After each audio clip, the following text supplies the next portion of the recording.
So you left the flat for just over 1 minute, and they knew.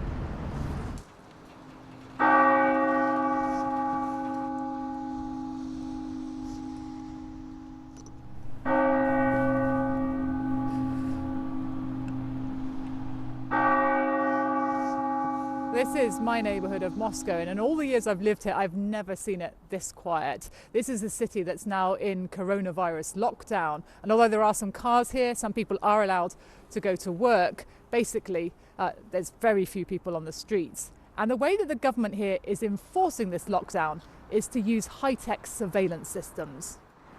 This is my usual walk to work, but I've never noticed before just how many security cameras there are on this way. And in fact, there's one right here next to this poster with details of how to keep yourself safe during this pandemic. There's a camera there up on the top of the bus stop. Now, tens of thousands of these cameras across Moscow have been fitted with facial recognition software, and that works in real time, scanning people's faces and sending instant alerts to the police, who can then detect anyone who might be breaking the quarantine. I spoke to the man who developed the software. The cameras are on the entrance of the buildings. Actually, almost on every entrance of the building there is a camera. One of big advantages of our system is that we can do it all in real time, and all the alerts will be instant. And if we're talking about virus protection and some epidemic protection, it's very important to react in real time. The software can measure social distancing too and detects crowds, and the facial recognition is even effective with face masks.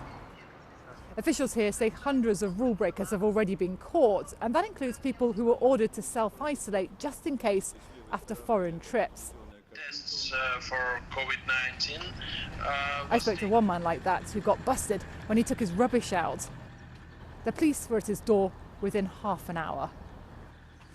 So you left the flat for one minute, and they knew.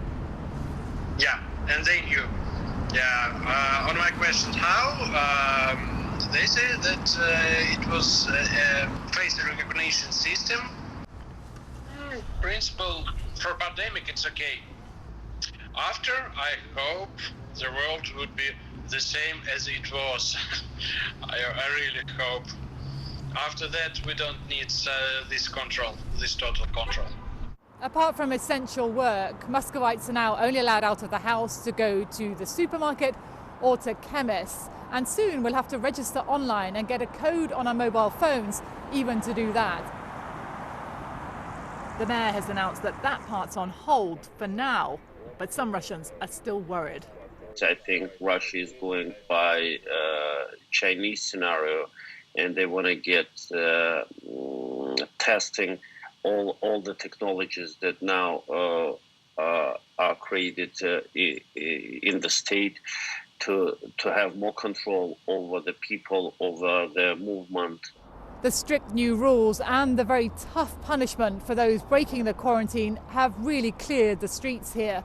But the big question is how much of this surveillance state will remain once the pandemic is over.